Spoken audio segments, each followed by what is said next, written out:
it goes the other way. Livers. Hello, good evening, and welcome to another episode of the Wednesday Week. A little bit older than you. And I'm not touching this topic. I'm not touching it. Mediocre, mid-table, rabble. So I just want to be able to talk as much If you crap. play a night game, he has to turn the bloodlines on. No one would have believed that he would keep his job for as long as he had. But The Wednesday Week.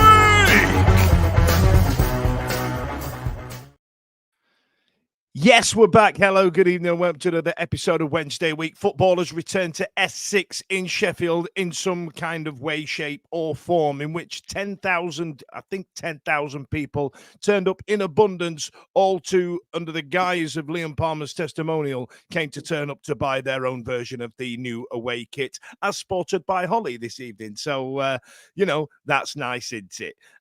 Welcome to the show, everybody. It was great to be back at Hillsborough. Simon, how did you find the weekend? All right, let's not get into the football just yet. Yeah, it was good. Had a nice weekend. I've been on my todd all weekend, so I've done man things. I've been to the football. I've been to the football. I've been to the pub, and I've been to watch motorcycle racing. Proper man stuff. What a day! Now, a Ash and I went to the Boozer on Friday night, and I feel like we're still probably a bit dusty now from it. How are you feeling, pal?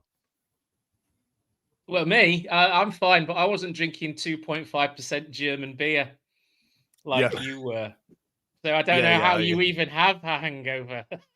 I managed to catch up on Saturday, and then have the worst journey home in the history of getting from Doncaster to London. What about you, Ash? You all right? How you feeling? All good, mate. Yeah, thank you very much. Yeah, good weekend. Great to be back at Hillsborough. Loved it. It was quite good.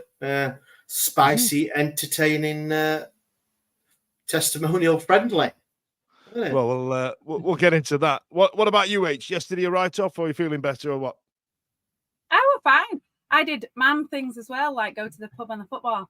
But I what I will say before we get into the football is that I had the worst food ever at a football match. Right, I don't want to poo-poo stuff at Hillsborough. This is the one thing, right? Feel like what they did is they advertised loaded chips. Everybody, just have a second to think about loaded fries and what that means, because what I received is not correct. We went and they said that, we've sold out of them, like they didn't know anything about it. And then we spotted somebody carrying a tray of stuff, and we said, we'll have that, which was, I mean, you probably shouldn't do that. That's not how you choose food. But and it was fries with a small amount of kebab meat on top, and then cheese sauce, but it was more like the inside of a Findus crispy pancake. That's all. that sort of cheese. You couldn't avoid it, because not only had they put it on top, they'd put it underneath. Yeah. It was everywhere. And it was the worst food of all time. And I paid £5 for it. That is the worst. Ash, is that the type of culinary delights that you're always accustomed to in the South Stand? Oh, yeah, mate. Well, not anymore, because, I've gone to the COP for this season. But I'll beat that. The fish finger sandwich that I had on the South. The lukewarm fish finger with it would have like a fish finger. It was like this. A salad that was warm salad with crunchy bits of, well, I'm hoping they were crunchy carrot, because it could have been anything. Unmelted cheese, because it was sweaty, because it weren't hot to melt, but it was sweaty cheese. And then topped it off. And what does everyone else have on a fish finger sandwich? You either have tartar sauce, ketchup, yeah. How about a bit of sweet chili? Is that what was on it? That was what's maybe on they've it. run out of the cheese sauce. I feel like they were still waiting on a delivery for the new season, and this is what was subjected. Look, they're trying something new, different, aren't they? But yeah, it just didn't work, because I had the last season. I had the what was it? They had like Philly cheese steak thing, and that was banging. That was really nice. But so great way to start the show. Nice to be back, ain't it? For Stay with us for some more food chat. It's all happening tonight, kids. Now, I think there's something wrong with my audio. I was giving this lot a load of grief in the back about just before we started about their audio. I think it's my headphones. I'm just having a button press. So if I am talking and if you're talking, I can't hear you. My apologies in advance. But we're back, Simon. Leganes. I mean, how did you feel about this as a friendly more than a testimonial? Let's get to the testimonial aspect of it. I mean, Serie La Liga team. Sorry. Nothing, faces off against the likes of Real Madrid, Barcelona, Espanyol, Atletico Madrid, et al. I mean, it's not a bad coup to get them over, right? No, I thought it was a great coup, and to see the super cucumber just made my day with his cape. Playing blue and white stripes as well, so it's gone on the list of the blue and white tours for future trips abroad. I thought it was a great. Obviously, I think Leeds played Valencia at the weekend. So somebody at work said, "Oh well, we played Valencia. Who did you play?" And I don't think it was about that. I think it was Danny Rule finding a team that he feels would give a high press against us and test the new tactics that Danny wants to instill in the team, and has had 9 weeks, 10 weeks of training now. I mean, if we can put the opposition aside, how fit did our team look? I mean, Pato is the fittest I have ever seen him. He was. There was Simon. There was a point after the game where we all went to the club shop to buy our obligatory away shirts, and Pato was just signing autographs as we were leaving. And we should get a picture of Pato. And I remember my first thought wasn't, I'm a grown-ass man. What would I do in the picture? The obligatory point thing that people do. And I think I said to you, Lewis, I went, there's no way I am having my photo taken with Callum Patterson, because in my head he's quite chunky, and it would make me look severely overweight going and standing next to that man. He looked absolutely sublime, didn't he? He did. And I noticed now he's starting to sport the Simon hairstyle. The old guy's becoming the silver fox. So, he's now heading towards my number one player.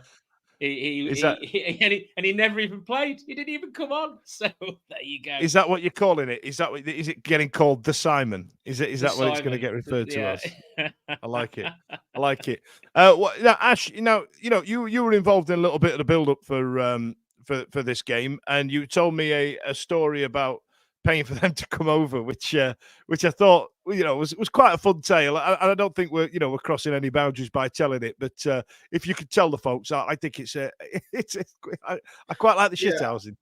Yeah, obviously it's for a testimony. I know everyone says why we're playing them, or there's a reason why we're playing them. Danny wants to make it a proper preseason game, but although the cost, I mean, to get anyone like Barcelona, the big teams to come over for a friendly, especially a testimony, it costs quite a bit of money. And not being involved in this sort of thing before, I was quite shocked in what testimonials actually have to do and what's involved. So it's really good to get Leganes over. So we're part of it. There's all the costs for it. And they came over, and they brought, 50, 60 people. So you have to accommodate all including the pickle and the costume. That's a seat. The pickle, the costume, all that, I think the owner was there as well, gave a presentation to Palmer as well at the time. And then so there's a lot of costs for it. So we thought, right, we've got them in, brilliant. And then you see them that a week ago, they arranged for a friendly against Burnley. So I was like, so we've got all the costs to bring a team to come and play for Palmer's thing, and it's like, while we're here, while we're here, let's stick 90 minutes against Burnley. So it was a bit of a thing, but no, it was a fantastic thing to be involved in, and I know it was a great day. And Palmer, he said it all in all his media things that he thank you to everybody, all involved, the club, fans as well for turning up to over 10,000 there, which fantastic.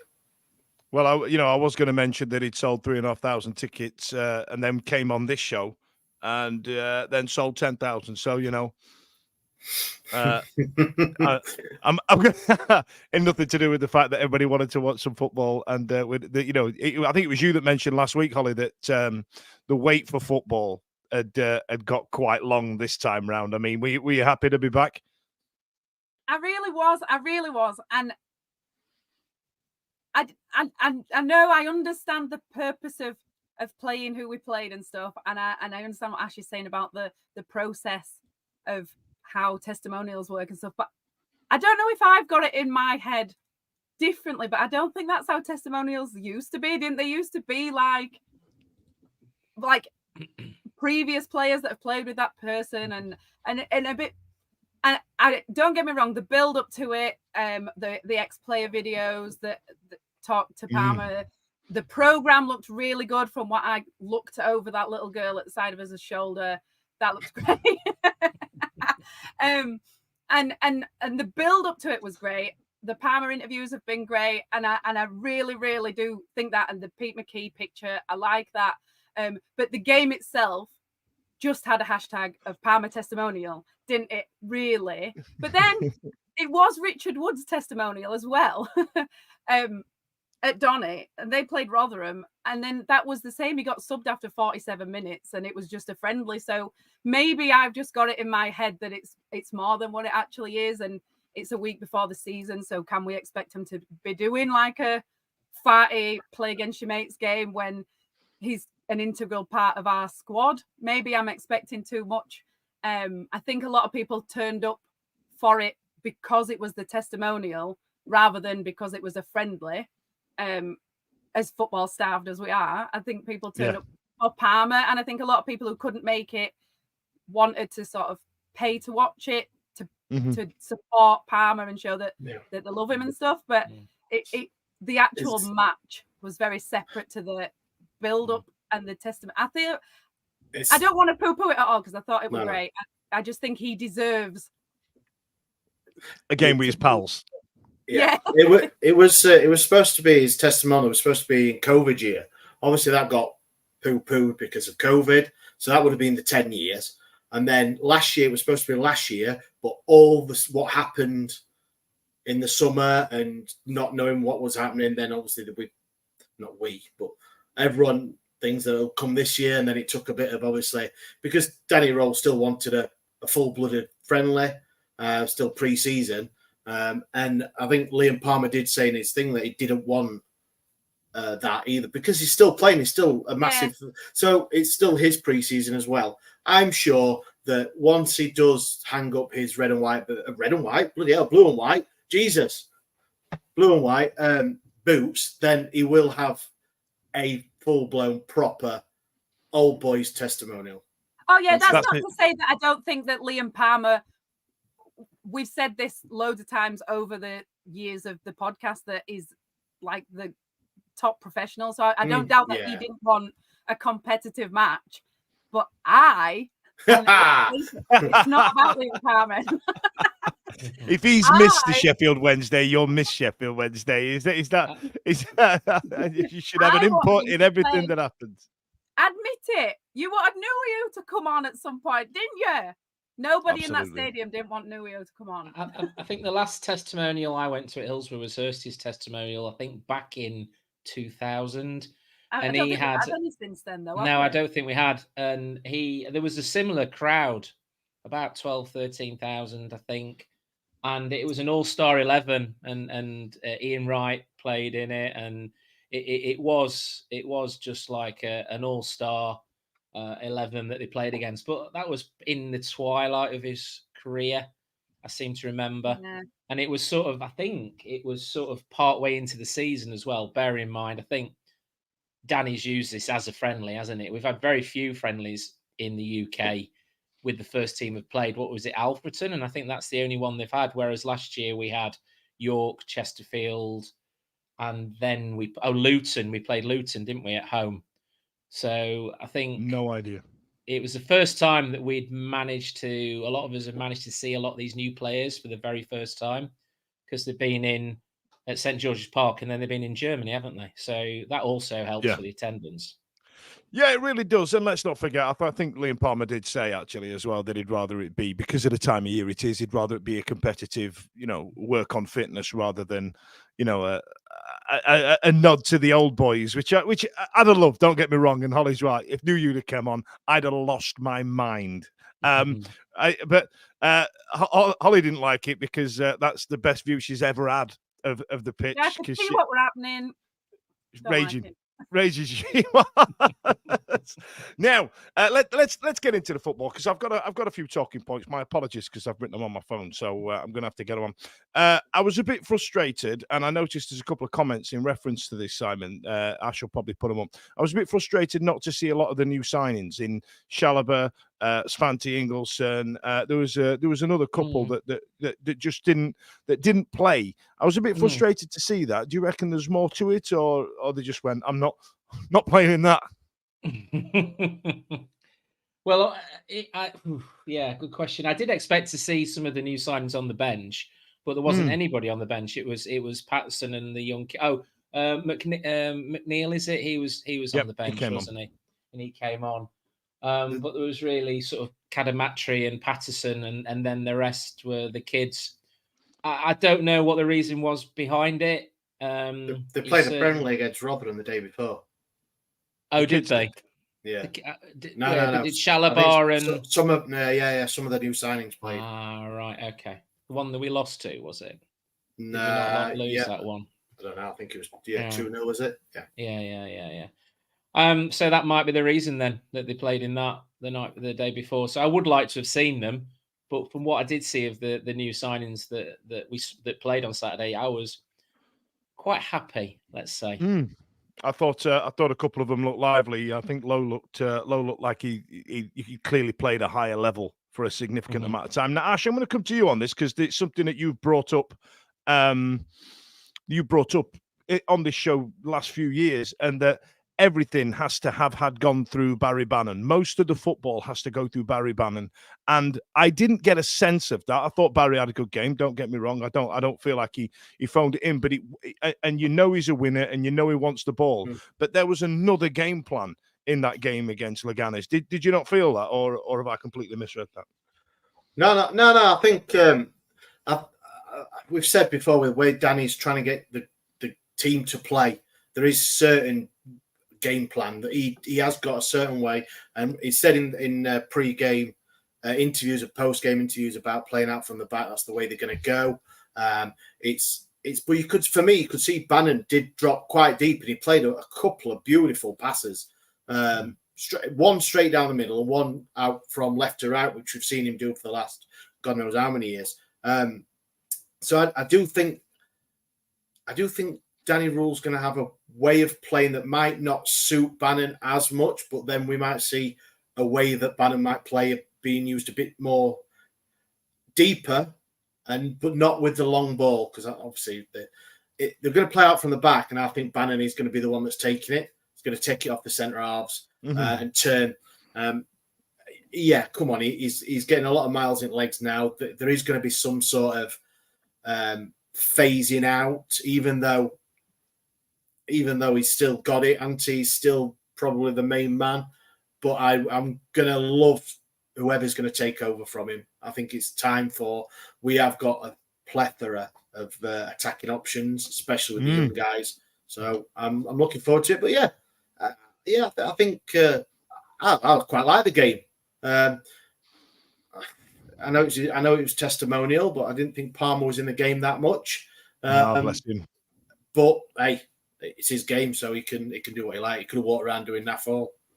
Do you know what? And I think I said this to you, H, on the day actually. Like, there wasn't a lot for Palmer to do, but given the position he was playing, I think we did a job on them. They didn't really produce much in terms of opportunities and chances, and I feel that we had a big penalty shout, didn't we? And I think Masaba missed a sitter, didn't he? I felt that there was a few crosses went into the box that weren't met by a proper striker. Did you feel like the lack of striker kind of shone out a little bit on Saturday? Yeah, I feel like we've all sort of become a little bit Ugbo obsessed, and then watching it, knowing everyone's waiting for Ugbo to sign. Yeah, I feel like everyone's Ugbo would have scored that, but not just us, just everybody. Peter says, are we putting too much onto that? And I do think that we actually are onto the signing of Ugbo. I think it's on the cusp of being a bit of like the Jordan Rhodes obsession, and he can't possibly live up to everyone's expectations anymore because we've gone too far with it. But each keeper made one save with the body. Neither keeper made any proper saves. Not that that's not a proper save; they were there, but like neither keeper made any saves. So I wouldn't say that they're all like going hell for leather, and that's going to be how we're going to play in a match. So I'm not particularly worried about it. But we didn't really test him, and he looked like the shortest keeper on earth. So we didn't even make him. They changed him, didn't they? But he looked little. I thought they were quite dirty, weren't they, for a pre-season thing? There were some pushing and little taps, especially on. I was going to say Lowe, but we've got two Lows, haven't we? So Jamal Lowe, because he looked good. Yeah. He did a couple of nice touches, and there were a couple of feet left in. And I thought, it only takes one to be the wrong angle or just two, and the shirt pulling to a massive degree. Kasama nearly wiped him out, didn't he? That really annoyed me because Kasama was away and that kid pulled him back. They did it about 4 times, but like. And I was so frustrated because I thought Kasama's going to do something because he was running at goal, and I was really looking forward to seeing what he was going to do. And the kid pulled him back, and they blew up. And I felt like, oh, you've really let me down there because I was waiting to see what you were going to do, and you've just robbed me of that. But yeah, they were very petulant, weren't they? The manager had a bit of a go at the linesman over what was blatant foul. I think I can't remember who it was on. In the middle of the park. It'd be interesting to know because we've talked about it, and everyone's been talking about the teams that we've been playing are supposed to be what Danny wants us to play like. So are we saying that Danny wants us to be a bit more feisty in games? Are we going to start using the black arts? Because I would love that. That's what I am all about. I moan about it when it happens against us, but I actually would love that. We've never been a dirty team ever. And other teams come and they use it against us all the time. And we never do that. We sort of started time wasting a little bit in the last few years, haven't we? But other than that, we never, ever play it to our advantage. So maybe that's something that we'll be looking to try and use. What, to bring in the dark arts? Sorry, I'm having some real audio issues. Luckily, you've muted yourself, which is what we've all been trying to do all this time. For years. But yes, and then the penalty shout was definitely a penalty, 100%. Who were the officials? Because the lino who was in front of us, who basically would have called the penalty, he looked about my age. He looked a couple of yards off the pace. And he kept chatting to the fans in the stand. He spent more time chatting to the fans in the stand than he did. He's still on holiday. Season hasn't started yet. But do you think it wasn't one? No. I was going to say it was what I've seen. And I thought it was going to be nailed on for Palmer to take it as well if it had gone. But I think it was a Bobby Madley. Madley. And okay. And if you knew how much they bloody cost, you'd have got it right as well. Palmer took that free kick, didn't they? Which I thought was quite amusing. They let him take the free kick, didn't they, in the second half? Which I think he put it into the cop a lot higher than where Holly sits. It was very little on chances, and I thought we looked really good to be honest. The only thing it didn't test the keeper as much. I know everyone. It's a friendly. It's a pre-season thing. Shoot everyone every time anyone's around the box. And I agree with what Dan said earlier about the crosses. We did put in 3 or 4 crosses that were deep or in the box that no one was there because I don't think Lowe is the type of striker to be on the end of them, which Ugbo is, and that's why we need it. I think rather than testing the keeper, I think we were testing our keeper, and we have done in all the friendlies when we've invited them on, and then still played it out and tried, even when they're right on top of us, not to hoof it and to play. But it didn't get anywhere, did it? It didn't achieve anything. I'm not against playing it out from the back at all. Can you hear me okay, by the way? That's the first time I spoke. You Thank you. suddenly Unfortunately. Yeah. But the playing it out from the back for me seemed like I like the idea of it because what it does, it brings their defenders out and then you should open up a space behind them, right? I completely understand why they do it. But when we got boxed in, we were like, oh, well, that kind of didn't work. People have got wise to it and they know how to defend to it. Like the strikers push forward, then the midfield goes forward, and you're like, oh God! But it's going nowhere, and that's what friendlies are for. I completely understand that, but it didn't seem to. The Spanish are used to playing out from the back, right? Yeah, well, but that might. Oh, go on, sorry. No, carry on, Hall. Carry on. That might be why it didn't work, but it might work against whoever.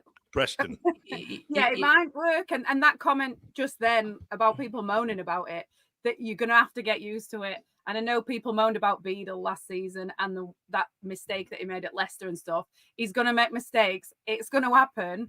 But I do think that once we settle into it, I think it'll be better than just like when we do oof it goes to no one anyway. So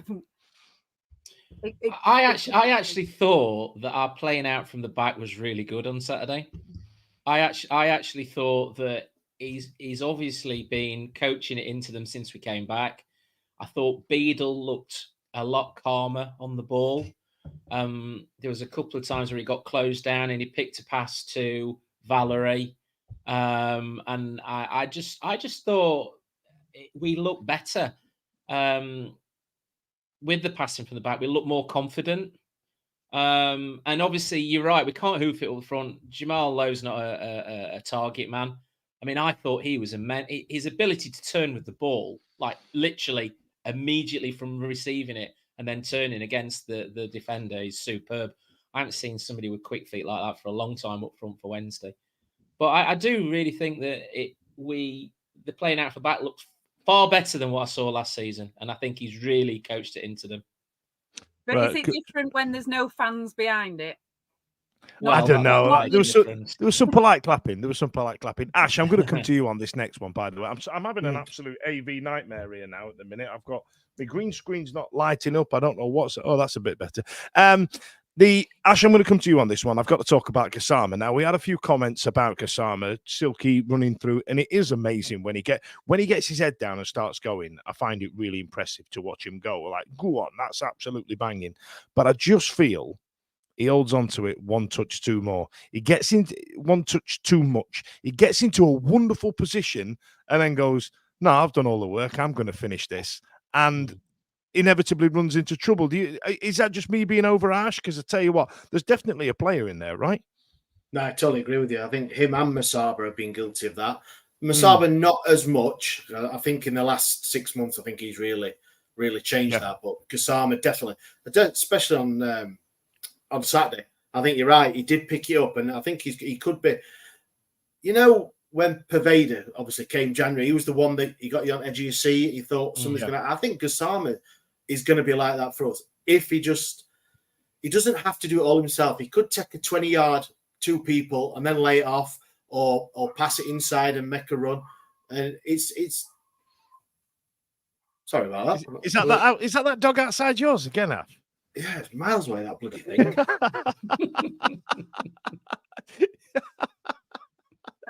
Absolutely done me.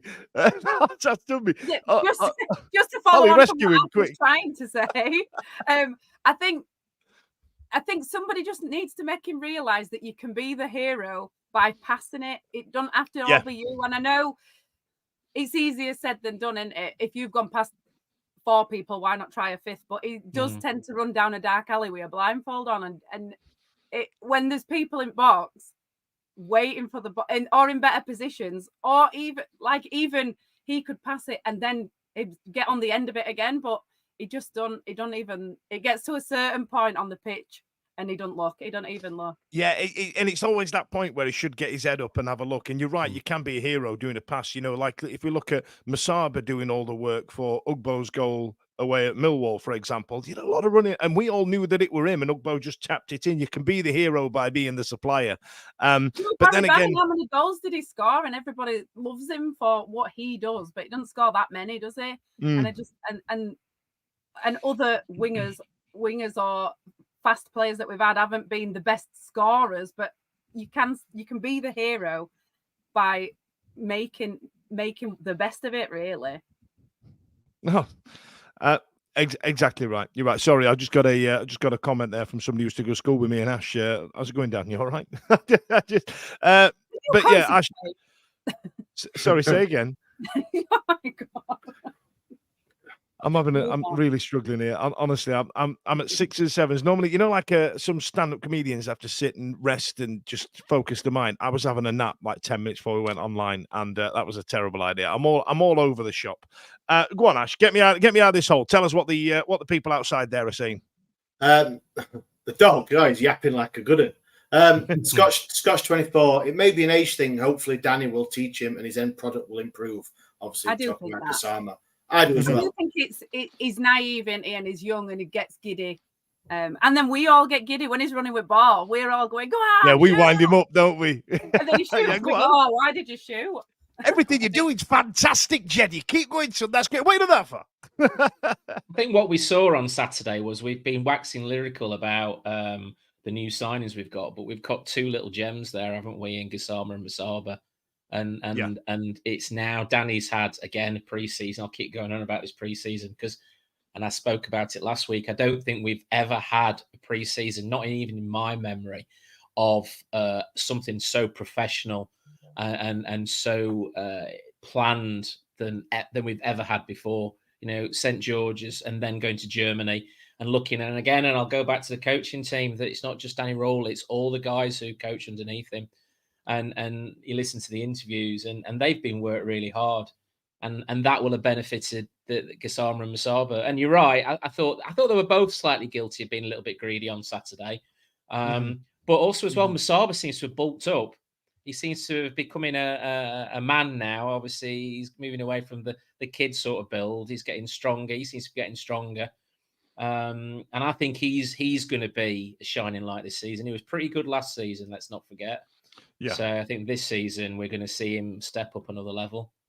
I think you're right. I think there was a glaring option for a striker there, but there was definitely a lot of positives to take out of it. And the 0-0 draw against, like I say, a La Liga team ain't the worst thing to happen because I felt, Holly, that we kept them at bay. I didn't feel under any genuine pressure, and the fact that they had to resort to shirt pulling and resort to contentious tackles in the box and things like that. The fact that they had to resort to that, I think, is a testament to how well we played because that was genuinely comfortable for us, right? It was, and not to get carried away, but I don't want that. I want goals. Always believe in yes. Amazing. Mad right. Ward's, okay. Mad Ward's put. We actually look like a professional club. It's a bit strange for us, Wendy's. Yeah, I'm not. I don't like it. I don't like change. Now, let's talk about the testimonial side of it. I know we touched upon it earlier on, but there were some wonderful pieces about Liam Palmer at the time. And I must admit, I came away from this entire experience, especially because he came on the show and was so good at it and all the rest of it about coming on. It was nice that Liam Palmer did get himself a testimonial. I felt like because of the close proximity to the start of the season, ergo a week before, having a kick around with his pals might have been a bit of a waste of time at trying to get some fitness, because it's normally when the players retire did he get one of those playing with your mates testimonials in it, which we don't do enough of. But the turnout was absolutely incredible. There was a lot more people there than what I anticipated. I wasn't mentally ready for that many people, especially the amount of people buying that shirt, Holly. I've never seen so many people in the away kit before the season started. Yeah. It's amazing. If you haven't got one, I know they're expensive, but it didn't even take that much to tip me over the edge. As soon as we went in the shop, I'm like, that's it, I'm getting it. And the shop was just full of people getting the kit. Yeah. If you are near somebody ask them nicely, but have a feel of it. It feels great. It's all I've done. Anybody I knew with it on, just touching it. Now, I don't know if he's watching tonight, but we met Slappy Gilmore, who normally contributes to this show. Now we're talking about shirts. Slappy Gilmore had himself on one of those. It was like a Hawaiian Dan Fudge party shirt, but every now and again it had Liam Palmer's face dotted all over it, and we met him, and it was absolutely incredible. And I wanted to give him a big shout out for that. But also in terms of big shout, go on, Ash. Sorry, he sent photos through on email, so I'll tweet one out later. Oh yeah, get them up. Yeah. I absolutely love it. But also in terms of absolutely incredible, England Lioness Millie Bright commissioned a piece of artwork in secret somehow across Sheffield. Ash, do you know anything about this? Because did you know prior or anything like that? No. It's something she arranged with the Park Hotel, I believe, and a local artist. And do you reckon some scumbag's going to draw all over it? Well, probably not outside the park. Maybe not. Yeah. The retribution from somebody who goes in the park, it ain't worth it, pal. Yeah. What's there an explanation? Are they friends? How do they? What? Yeah. Does anybody know any of the background for this? Because I even saw tweets about Millie Bright being a Blade. She is a Wednesday fan, but no, it was all very hush hush and everything like that, and yeah, fantastic, wasn't it? I think it was a good thing that come out of the blue. Someone videoed it and they pulled the sheet off, and you got 4 pictures of Palmer from various stages of his career. Absolutely incredible. Absolutely quality. Absolutely incredible. I thought it was a hell of a gesture. Now, we've done all that. Let's tick that off. Coming up this Sunday at 4 p.m. is Plymouth Argyle coming to S6. Now, I feel that they've been tipped by a lot of pundits to go down. A lot of people predicting the league and all the rest of it. Plymouth are in for a long season, most notably because they've got Wayne Rooney in charge and he's bloody rubbish. Simon, I'll come to you first. We're in good shape for this, aren't we? Surely, right? Yeah, I mean, the funny thing is, I've not spent a great deal of time over the season break looking at any other team apart from Wednesday. So other than the fact that I know that Rooney is their manager, Rooney, who's actually, I think, 20 years younger than me and actually looks older than me. I don't know who they've signed. I know they went up last season and they brought him in. He's done a great job at Birmingham, didn't he? And his managerial career sort of, I don't actually understand how he still keeps getting jobs, but so does Frank Lampard. So there you go. I don't know what sort of pre-season they've had. I know absolutely jack shit about them, to be honest. All I know is that I'm really confident about how we're playing. Exactly.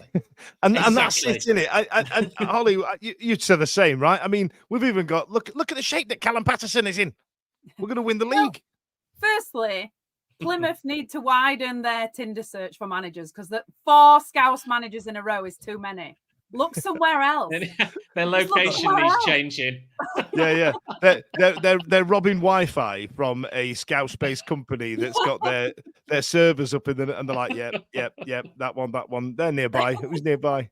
That's what they're doing. Knowsley was near Plymouth. But when people said, would you rather England won the Euros or Wednesday did? So I would rather Wednesday beat Plymouth than England won the Euros. So I like that. And like Si said earlier, this is one of the most exciting pre-seasons that we've had in 10 years or more or ever. So if before we fucked it up, if we can't get excited about it, then when can we? I am going to be skipping to the ground on Sunday. I'm going to be so excited. I honestly can't see past us absolutely obliterating everybody.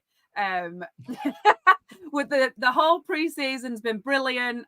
Everybody's brilliant. The kit looks great. We should wear this orange kit every single day, even when the players are at home in bed. Danny Rule's still there. Chris Powell's still there. Everything's amazing. So I just can't see anything other than that. Ash, Follow that, mate. You know what I mean? I wanted to put some music behind that. You okay, Ash? 0-0 then. Brilliant. Danny Patrick's gone with 0-0 then. Brilliant. Lewis Jordan's going. Did you guys hear the Plymouth podcast talking about how they don't think much to our style of play under rule and we won't do well? Well, we'll ask them because I'll say, is that the one that Stevie's talking to tomorrow? Our own Stevie Spence is going to be doing a hello from the other side is back. So obviously Plymouth won, so he's going to be talking to him. So I'll drop that in the WhatsApp group, and you can have them about that. I remember when Dan, I think you interviewed him not last season before, and I can't remember. I don't know if it's the same podcast, but it was when Plymouth were ripping the league up, and we've travelled down and just couldn't get a point out of them down. And he got right chopsy about it. He got right chopsy about it, and I was on the train going to Manchester, listening to it, and I got really wound up. I got off the train in Manchester thinking I need to fight someone because he proper wound me up. What a little!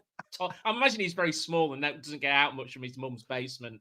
He's probably about 8'3", looked like an outhouse. Yeah. It's the same guy coming on, Ben. He was on.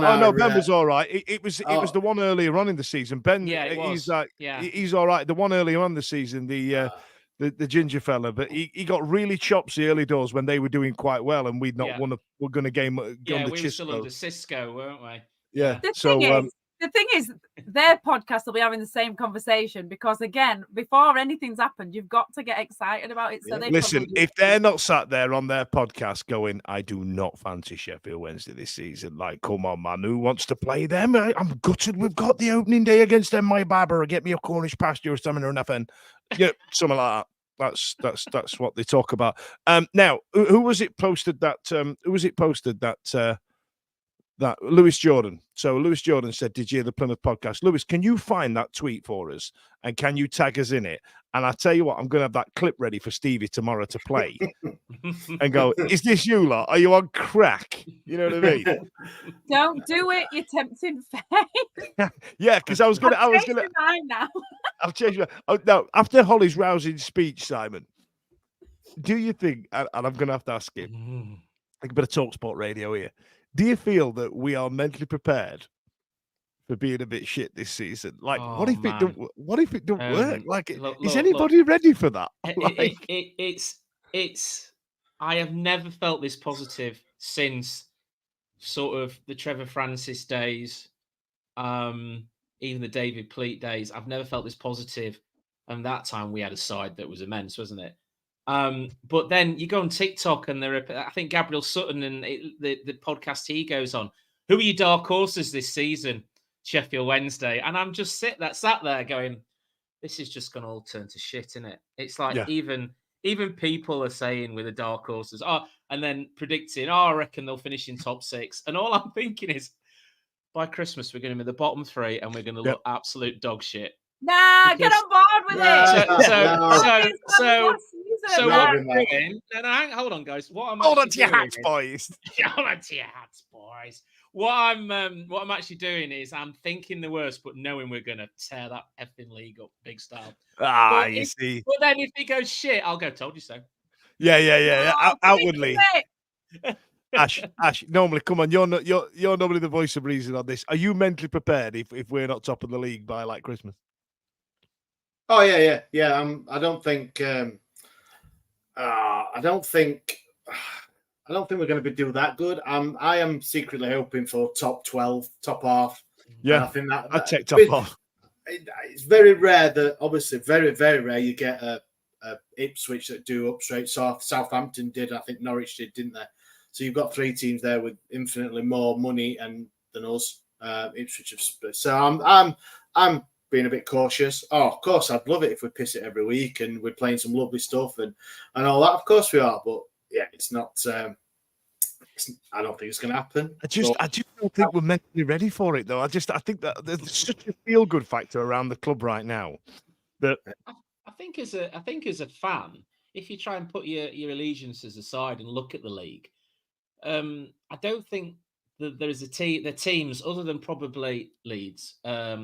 Burnley maybe that are going to walk it this season. I think the rest of the teams are there for the taking. I don't think there's anybody in there who we should fear. I really do think that we can. I mean, right, let's just take that form. We would have finished 8th in the league if Roll had been there from the start. 8th in the league, which, to be honest, after getting getting into the playoffs, anything lower than 8, then we fucked it. Like, you know, anything lower than 8 is a failure. What's that there? The Commodore 64's been out, and it says it's going to put us 12th. Supercomputer, Unforgettable Fire says supercomputer. It puts us 12th. I'll take that. 12th. I'll take that. I would. That's 12. Because to finish 12th, we might lose 3 on the trot, and you don't want people's heads to go. And of course, they will after we lose 1. But yeah. No. Ollie's not having it. Don't say what when it all goes wrong. What about when it all goes right? What we could do with is a mid top half table, but some of the young players we've got absolutely playing mental, Kusama Masaba, and then somebody coming in at the end of the season and offering 20 million each for them, because that will then allow us to build the next season with better players. You know, Stelling offers star assets already. Yeah, but this is the thing: we've not done that before, and if we do well, then we have to start looking at these players and saying, Coventry City did it, didn't they? And look how they've slowly grown into what is a playoff team every year. Who'd have thought? They were playing at Sixfields 5-6 years ago, and Birmingham City's ground, St Andrews, because they hadn't got anything. They didn't have a pot to piss in. And then they develop these young players, sell them for millions. Look where they are now. And we've got to play them again. Same league as us, didn't they? So yeah. Well, yeah, they did, but they nearly ended up going out of business. So now, Lost Boys just put a comment up there, right? And he says, yeah, but Chansiri would just pocket the 40 million. Now, I'm at the risk of taking the tone down just a little bit. Now, Ash, you're the pragmatic one. I'm going to come to you on this. Let's mention the promotion word and then never mention it again for the rest of the season until about March, right? I listened to a podcast last week about football finances and things like that, and they were saying that chairmen don't like season ticket sales, whereas it used to be perceived as a great influx of cash at certain points in the season. That's how it was perceived, and it was a great way of building up a furore. Now, when your team's successful, let's say you're in the Big 6, Big 7 in the Premier League, they don't want season ticket holders taking up a seat because it stops them charging 70 quid a ticket to get to, you know what I mean? So the ticket price have been a contentious issue over Chansiri's tenure. Like, are you not?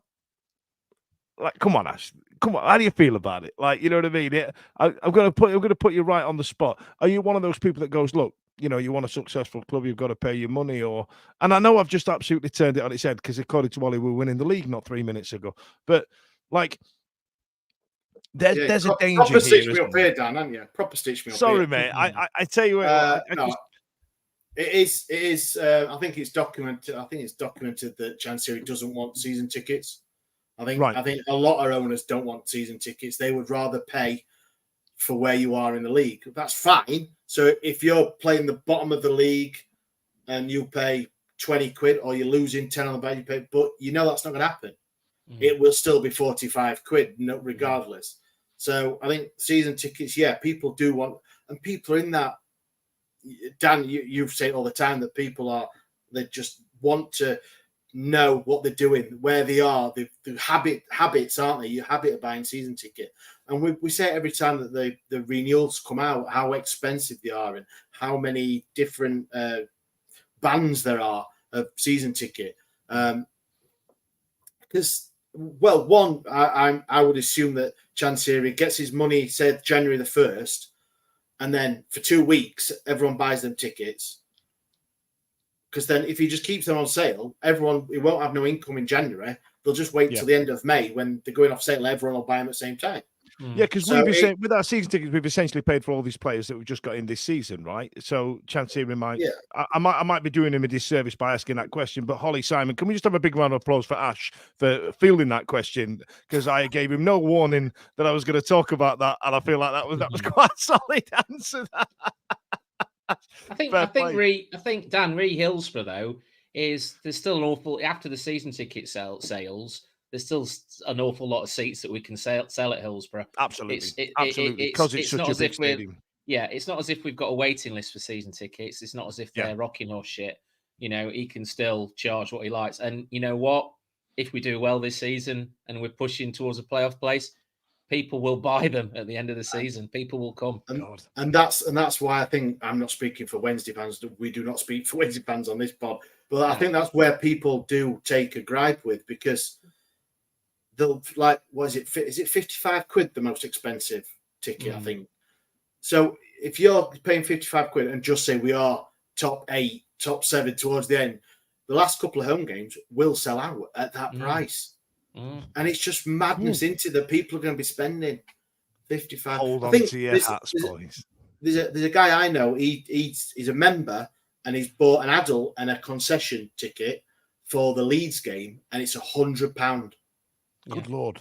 Now that is fucking ridiculous. Really, it is. But then again, you see, if we're doing well and we're selling late 20s, early 30s, that's it, and that's what the owner will see, won't it? And then we can afford Ike Ugbo.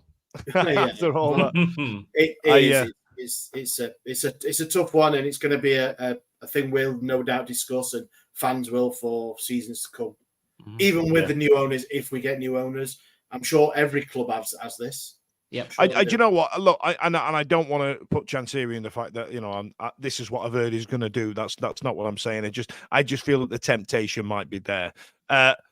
Holly, get me out of this hole quick. Have you got any other business that you want to speak about? Because we've got Fantasy League that we're doing. Have you got anything you'd like to add? Anything you'd like to bring up? Or do you want to do another rousing speech? No, I don't have anything to say at all. The women's supporters group had the breaking news. Go on, tell us about the Women's Supporters Day, because that happened last week, and I don't think we've recorded since then, have we? No, it was last Wednesday. It was really good. They recapped all the stuff they've been doing. So they worked with charity partners, Mums in Need, and the Bradley Lowry Foundation, and a few others. Previously, they're going to do a few different charity partners as the season goes on. This time, they are also working with the community programme, doing something to do with violence against women and girls, which is really good, in schools and things. And so somebody from the club talked about, from the community programme talked about that. The lady from the club, I can't remember her name, I think it might be Fiona, who is the diversity and inclusion officer. And that is definitely not the name for it, but she did tell us, and she's available in the corner of the right hand side of the cop every game. So if you have any issues, you can speak to her or use the text number that will be so to report any incidents. It'll be on the season tickets. I think it's in the program. It's going to be on the scoreboard throughout the games as well, I think, and going around the pitch side. So if you have any incidents that you want to report, I think that's quite a good thing, because she talked a little bit about that and about how every text that gets sent to that number, whilst it's anonymous, it gets read by somebody, and incidents have to be reported to the EFL. So it's not like it goes somewhere and someone reads it and then delete it and like nothing happens. So she talked about how they follow that stuff up, and how she talked about specific examples that they had brought to a conclusion, which was quite good. And then we went on the side of the pitch and had some photos taken, which was really good. They are online on X and on Instagram if you want to see them. But yeah, it was just good. They recently reached 400 members, which is really great. And it was good to have everybody, or a lot of people in the same room as well, which is quite nice. Come up with some new stuff. I bet that's amazing. I'm not part of it, but I like to be. I tell you what, I don't know who had the most amount of photos online the day after. Was it the women's supporters group that had a photographer there, or poor Lee Gregory when he went to go and watch the Arctic Monkeys at Hillsborough Park. I don't know who had the most amount of photos, but to have that many people all at the same time, and the girls do a great job, and fair play to them. Ashley, can you tell me about Fantasy League or anything else that you've got into? Now, I don't know if you guys know out there in podcast land, in the internet webs, Ashley is insane, especially when it comes to coming up with ideas. And there's a lot of times he'll just come up with an idea and they just announce it in this section. And I'm excited about it. What we got this week, Ash? No, I've got nothing that's immediate. So, but no, there's we've set up the new EFL Fantasy Football League. Come and join in. You'll just look on our socials. We'll tweet the code out. And there's a FPL, I think Steve is running as well. So the EFL one, there will be some prizes. There'll be a manager of the month. And then at the end of the season, just not going to cost anything. We ask enough of you most of the year anyway, so that's no. Other than that, well, I don't know. That's about it for me, I think. Let's see. Short and sweet. Give them a couple of days, kids. There'll be a new idea coming out soon. Simon, do you have any other business before I wrap this up, my love? No, not at all. We lost an ex-player, didn't we? Unfortunately, to cancer the other day. Craig Shakespeare, was it? Of course. My apologies. He played for Wednesday, and he was also assistant manager at Leicester when they won the league under Ranieri. Unfortunately, gone at 60, which is no age at all nowadays. Unfortunately, the cancer took him. So that's a sad news. It is. It's happening all too often. And we've lost a few great players and great men and great servants to the club and to football over the last 12 months. So that's quite absolutely. a sad thing. Yeah. Sorry about that. I have got one other bit of business, actually, Dan, if that's all right. I've just seen Joe. I've just flipped to Joe's pub. Top 6 this season for the Owls. White Rose Yorkshire Rivals is going to be back on Thursday. Is it back, Ash? Are you doing it again? Yeah, I'm going to do it again. So, I mean, it's going to start off better than last season. I absolutely got rinsed for the first 20 games of last season. So, Joe and the boys. Is the guy from Huddersfield still going to be on it? Bear in mind that we're in another league. yeah. So the guys are all back, even though we're in different leagues. And then we've also got, because they are being relegated, we're going to get a Sheffield United supporter on as well. So that should be pretty good. So Thursday night, 6 o'clock on live on Joe's YouTube. I'll tweet it all out and everything. So, looking forward to that. It'll be a good laugh. Absolutely. Listen, thanks a lot for joining us. Don't forget to give us a like and follow and ring that bell and press the subscribe button and all the other things that the kids say. We've got Hello from the Other Side. We'll probably be releasing that late night Tuesday or early morning Wednesday. Get involved. In the meantime, I'll not see you until after we've played Plymouth. So hopefully we'll be top of the league after a 5-0 win. Hold on to your hats, boys. See you later. Every week, live from 8 p.m. It's the Wednesday week, bringing you football analysis. He came in. I think he scored a goal. Bringing you banter. Yeah. Bringing you responsible life hacks. Met you wonderful souls at 10 a.m. for some shots. The Wednesday week. 1, 2, 3, 4 live.